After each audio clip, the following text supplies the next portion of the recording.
Hello student, welcome to Sealed Academy. Sealed Academy के इस video lecture में आप सभी का स्वागत है। स्टूडेंट, आज हम लोग क्लास 6 के हिस्ट्री के चैप्टर 1 के बारे में पढ़ेंगे, अध्याय 1, जिसका शीर्षक है क्या, कब, कहाँ और कैसे।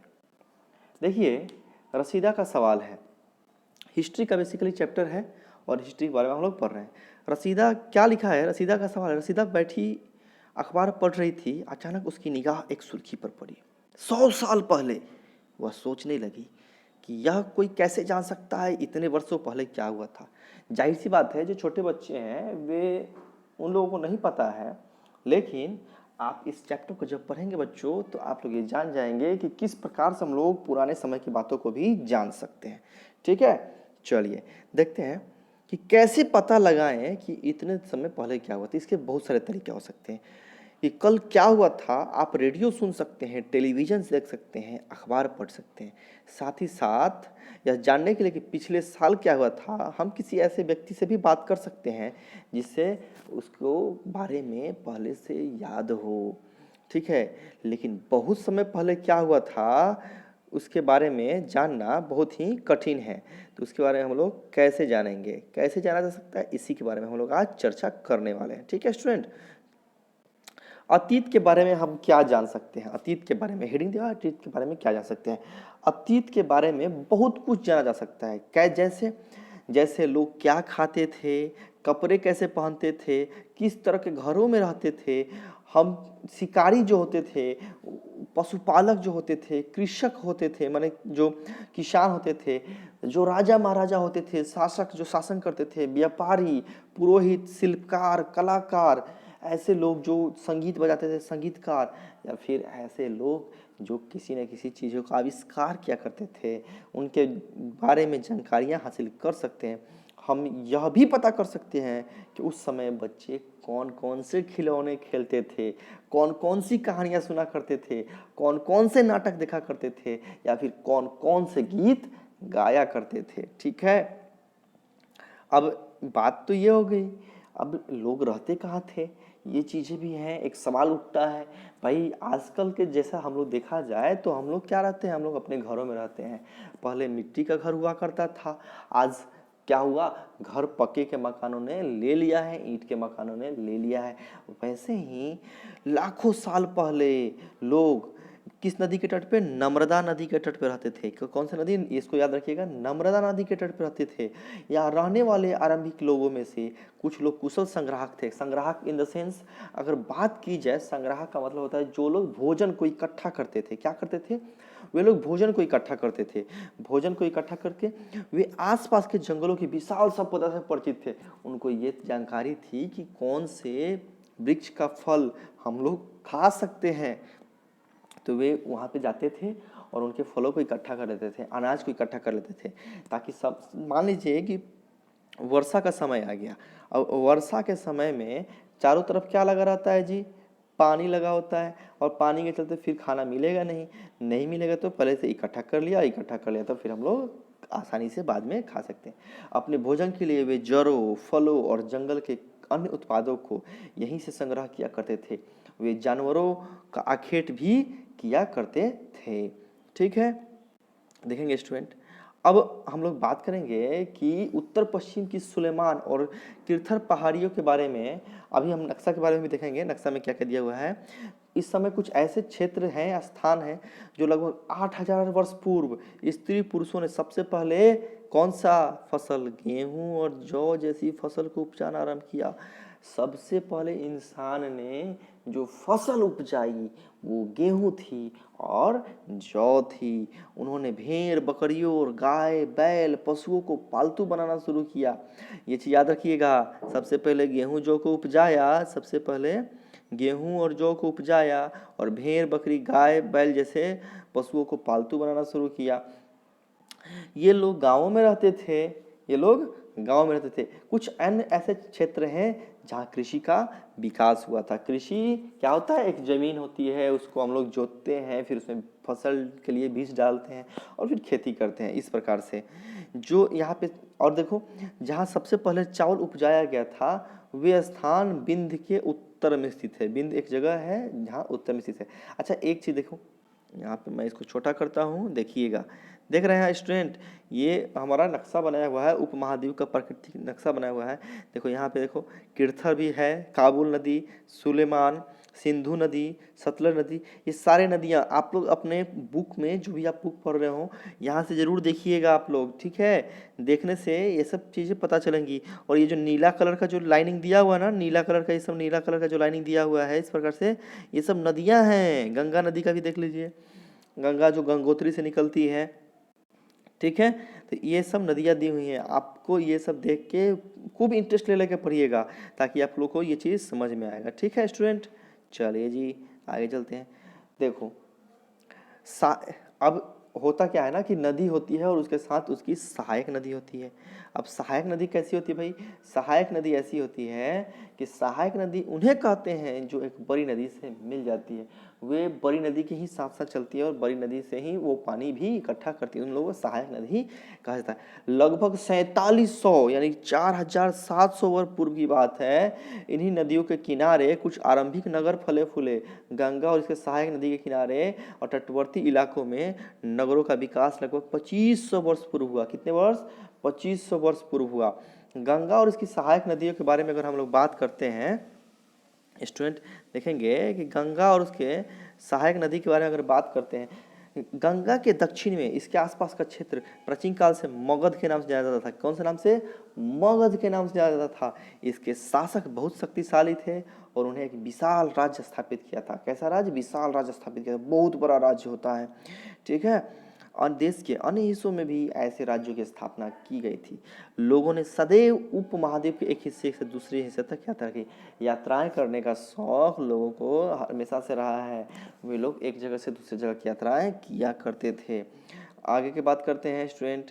कभी कभी हिमालय जैसे ऊंचे पर्वत, पहाड़ियों, रेगिस्तानों, नदियों, समुद्रों के कारण यात्रा जोखिम भरी होती थी। फिर भी यात्रा उनके लिए असंभव नहीं था। जो लोग यात्रा करना चाहते हैं वो लोग किसी भी परिस्थिति में यात्रा करके ही दम लेते हैं, ठीक है। कभी कभी लोग काम की तलाश में, कभी प्राकृतिक आपदाओं के कारण एक स्थान से दूसरे स्थान जाया करते थे। कभी कभी स्थितियाँ ये होती हैं ना कि सेनाएं एक दूसरे पर विजय हासिल करने के लिए जाती थी। इसके अतिरिक्त व्यापारी कभी काफिले में तो कभी जहाज के साथ मूल्यवान वस्तुएं लेकर एक स्थान से दूसरे स्थान तक जाते थे। धार्मिक गुरु लोगों को शिक्षा और सलाह देते हुए, अब धार्मिक गुरु कौन होते हैं, जो साधु महात्मा होते हैं वो लोग धार्मिक गुरु, ठीक है। सलाह एक गांव से दूसरे गांव और कस्बे से एक कस्बे से दूसरे कस्बे जाया करते थे। कुछ लोग नए और रोचक स्थान को खोजने की चाह में उत्सुकतावश भी यात्रा किया करते थे। इन सभी यात्राओं से एक लोगों को विचार को जानने का अवसर मिला। अब स्टूडेंट समझ लीजिएगा, ये चीज़ पॉइंट है, बहुत अच्छी पॉइंट है। जैसे मान लीजिए कि आप किसी दूसरे शहर में जाते हो, आपके पिताजी का तबादला हो गया और अब पिताजी आपके दूसरे शहर में चले गए। वहाँ पे जाने के बाद आपको कुछ नए दोस्त मिलते हैं। उन दोस्त का लैंग्वेज अलग है, भाषा अलग है, उनका खान पान अलग है। मान लीजिए कि आप नॉर्थ इंडिया से हो, यानी कि उत्तर भारत से हो, और आपको अब दक्षिण में जाने के लिए बोल दिया जाए, तो उत्तर भारत का जो भोजन होता है वो सीधा सीधा होता है, दाल चावल इस टाइप का हम लोग खाना खाते हैं जो उत्तर भारत में हिंदी भाषी जो लोग रहते हैं। और दक्षिण में इडली डोसा इस टाइप का जो खाना होता है वे लोग उस तरह का खाना खाते हैं। तो तरह तरह के व्यंजन का, यहाँ से जाने के बाद आप वहाँ पे जाइएगा तो उस प्रकार का ही भोजन आप लोगों को मिलेगा। तो वहाँ से नए नए चीज़ों को भी जानने का अवसर मिल सकता है। आज लोग यात्राएं कैसे क्यों करते हैं, एक बार मानचित्र एक में हम लोग देखेंगे। पहाड़ी, पर्वत और समुद्र इसी उपमहाद्वीप के प्राकृतिक सीमा का निर्माण करते हैं। हालांकि लोगों को इस सीमा को पार करना आसान नहीं था। उन्होंने ऐसा चाहा कि वे ऐसा कर सके, वे पर्वत की ऊंचाई को छू सके, गहरे समुद्र को पार कर सके। उपमहाद्वीप के बाहर भी कुछ लोग यहाँ आए, यहीं बस गए। लोगों के इस आवागमन में हमारी प्राकृतिक परंपराओं को समृद्ध कर दिया। कई सौ वर्षों से लोग पत्थर को तराशने, संगीत रचने और यहाँ तक कि भोजन बनाने के नए नए तरीकों के बारे में एक दूसरे के विचारों को अपनाते रहे। अब मान लीजिए कि आपको कोई काम करने आता है, सबको छोटा सा एक्सप्रेशन दे रहा हूँ। मान लीजिए कि गणित सब्जेक्ट है, ठीक है, आपको एक सवाल आता है, क्वेश्चन, प्रश्न आपको करना आता है, आपके मित्र को नहीं आता है, आपके मित्र ने आपसे पूछा, आपने उसको बता दिया, तो अब क्या हुआ, आपको भी वो सवाल करने आता है और आपके मित्र को भी आता है, यानी दोनों उस सवाल को सीख गए। इस प्रकार से ही विचारों का आदान प्रदान होता है और लोग आसानी से सीख सकते हैं। ठीक है, देश के नाम के बारे में स्टूडेंट देखिए, देश का, अपने देश के लिए हम प्रायः इंडिया और भारत जैसे नामों का प्रयोग करते हैं। इंडिया शब्द इंडस से निकला है। किससे निकला है? इंडस से, जिसे संस्कृत में सिंधु कहा जाता है। इसी से सिंधु घाटी सभ्यता का निर्माण होगा। आगे चलते हैं। अपने एटलस में ईरान और यूनान का पता लगाना है हम लोग को। लगभग 2500 ईस्वी पूर्व उत्तर पश्चिम की ओर जाने वाले ईरानियों और यूनानियों ने सिंध को हिंदोस और इंदोस और इस नदी के पूर्व में स्थित भूमि प्रदेश को इंडिया कहा। क्या कहा? इंडिया कहा। भारत नाम का प्रयोग उत्तर पश्चिम में रहने वाले लोगों के समूह के लिए किया जाता है। इस समूह का उल्लेख संस्कृत की प्रारंभिक कृति ऋग्वेद में मिलती है। इसको भी पढ़ना है। हमारे पास वेद जो होते हैं, वेद 4 होते हैं। कितने कितने वेद होते हैं जी? 4 वेद होते हैं। जब कभी मौका मिलेगा ना तो वो मैं आप लोगों को बताऊंगा। ये होगा सिंपल, ये नहीं होगा। वेद होते हैं हम लोग के पास, 4 वेद होते हैं। तो ये भी आप लोग जानेंगे कि 4 वेद होते हैं। कौन कौन से? ऋग्वेद, यजुर्वेद, सामवेद और अथर्ववेद। ठीक है। और उसके बाद में क्या होता है? बाद में इसका प्रयोग देश के लिए होने लगा। अब अतीत के बारे में कैसे जाने? अतीत के बारे में हम लोग जान सकते हैं, कई तरह से प्राप्त कर सकते हैं जानकारी। इनमें से एक तरीका है अतीत में लिखी कई पुस्तकों को ढूंढना और पढ़ना। पुरानी पुस्तकें हैं उनको देखेंगे तो उस समय की सभी चीज़ों के बारे में पता चल जाएगा। ये पुस्तकें हाथ से लिखी होने के कारण पांडुलिपि कही जाती हैं। हाथ से जो चीज़ें लिखी जाती हैं, जो पुस्तकें लिखी जाती हैं, उसको पांडुलिपि कहा जाता है। अंग्रेजी में पांडुलिपि के प्रयुक्त होने वाला मैन्यूस्क्रिप्ट शब्द मेन्यू का अर्थ है हाथ से निकला है। मेन्यू का क्या निकला है? हाथ से। ये पांडुलिपि प्रायः तार पत्रों अथवा हिमालय क्षेत्र में उगने वाले भुर्ज नाम के पेड़ की छाल से विशेष तरीके से तैयार भोजपत्रों पर लिखी मिलती है। भोजपत्रों पे। चलिए जी आगे देखते हैं। इतने वर्षों में कई पांडुलिपि को कीड़ों ने खा लिया और कुछ नष्ट कर दी गई। फिर भी ऐसी कई पांडुलिपियां आज भी उपलब्ध हैं। प्रायः ये पांडुलिपि मंदिरों और बिहारों में प्राप्त होती हैं। इन पुस्तकों में धार्मिक मान्यताओं एवं व्यवहारों, राजाओं के जीवन, औषधियों, विज्ञान आदि प्रकार की विषयों की चर्चा मिलती है। अब देखो पांडुलिपि जो है उसमें उस समय क्या क्या कैसी कैसी घटनाएं घटी उनके बारे में पता चलता है। कैसे दवा का इस्तेमाल, जैसे अब एक दवा का जैसे होता है ना आयुर्वेद।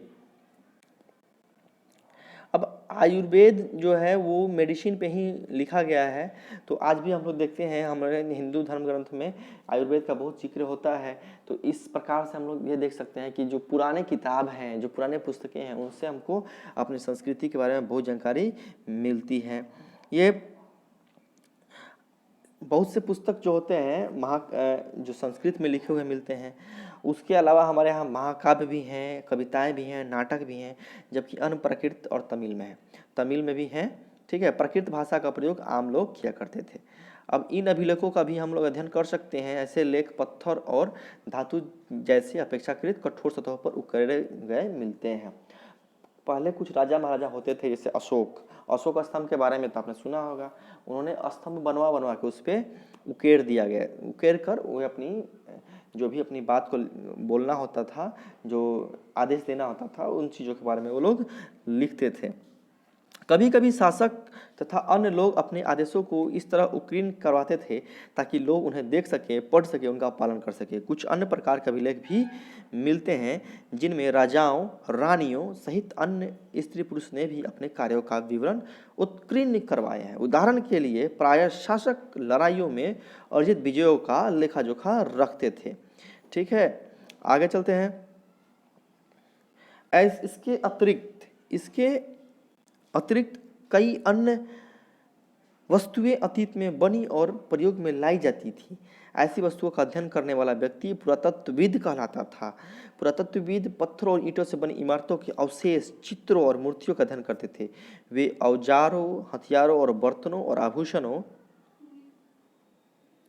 और सिक्कों से प्राप्ति के लिए छानबीन और खुदाई भी करते थे। इनमें से कुछ वस्तुएं पत्थर और पकी मिट्टी और कुछ धातु की बनी हो सकती हैं। ऐसे कठोर और जल्दी नष्ट न होने वाले होते थे। पुरातत्वविद जानवरों और चिड़ियाओं और मछलियों की हड्डियां भी ढूंढते थे। इससे यह जानने में मदद मिलती है कि अतीत के लोग क्या खाते थे। वनस्पतियों के अवशेष बहुत मुश्किल से मिल पाते हैं। यदि अन्न के दाने और लकड़ी के टुकड़े जल जाते हैं तो ये जले हुए रूप में बचे रहते हैं। ठीक है, और कपड़े भी मिलते हैं। पांडुलिपि अभिलेखों और पुरातत्व के ज्ञात जानकारियों के लिए इतिहासकार प्रायः स्रोत शब्द का प्रयोग करते हैं। स में र, ओकार और त, स्रोत शब्द का प्रयोग करते हैं। इतिहासकार उन्हें कहते हैं जो अतीत के बारे में पढ़ना बहुत रोचक हो जाता है, अध्ययन करते हैं। देखिए आगे पढ़ेंगे स्टूडेंट। इन स्रोतों की सहायता से हम धीरे धीरे अतीत का पुनर्निर्माण करते हैं। अतः इतिहासकार तथा पुरातत्वविद उन जासूसों की तरह हैं जो कभी सभी स्रोतों का प्रयोग सुराग के रूप में कर अतीत के जानने का प्रयास करते हैं। तो स्टूडेंट आज की कक्षा में बस इतना ही। इसका पार्ट 2 भी मैं बनाऊंगा बहुत जल्द। तब तक आप लोग पढ़ते रहें और अगले दिन में हम लोग इसके क्वेश्चन आंसर को भी देख लेंगे और कैसे कैसे क्या क्या क्वेश्चन आंसर लिखना है यह भी हम लोग देखेंगे।